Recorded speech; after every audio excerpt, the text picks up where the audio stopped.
Lumajang, Jawa Timur. Gunung Semeru yang terletak di Kabupaten Malang dan Kabupaten Lumajang, Jawa Timur, erupsi. Gunung api itu mengeluarkan asap pekat berwarna abu-abu berukuran besar. Akibat aktivitasnya itu, masyarakat dan penggali pasir di aliran Sungai Leprak berlarian menjauh. Gunung Semeru yang berketinggian 3.676 meter itu mengakibatkan hujan abu di sekitar Desa Sumberwuluh, Kecamatan Candipuro, Lumajang.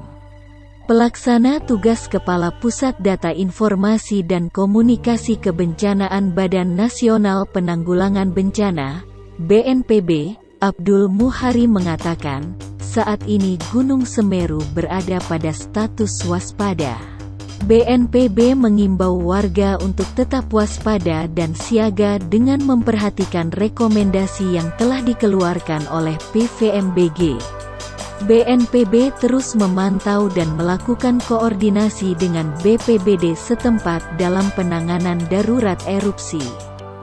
Catatan yang dihimpun Pusat Vulkanologi dan Mitigasi Bencana Geologi, PVMBG, guguran lava pijar teramati dengan jarak luncur kurang lebih 500–800 meter dengan pusat guguran berada kurang lebih 500–800 meter dengan pusat guguran berada kurang lebih 500 meter di bawah kawah. Sebagai respons cepat dari adanya kejadian guguran awan panas tersebut, Badan Penanggulangan Bencana Daerah, BPBD, Kabupaten Lumajang telah mengeluarkan imbauan kepada masyarakat dan para penambang untuk tidak beraktivitas di sepanjang daerah aliran sungai, das, mujur, dan curah kobokan.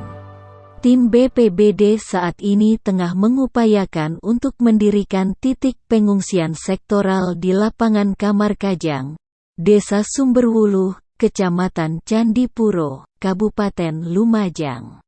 Hingga siaran pers ini diturunkan belum ada laporan mengenai jatuhnya korban jiwa dan visual Gunung Semeru masih tertutup kabut disertai hujan dengan intensitas sedang.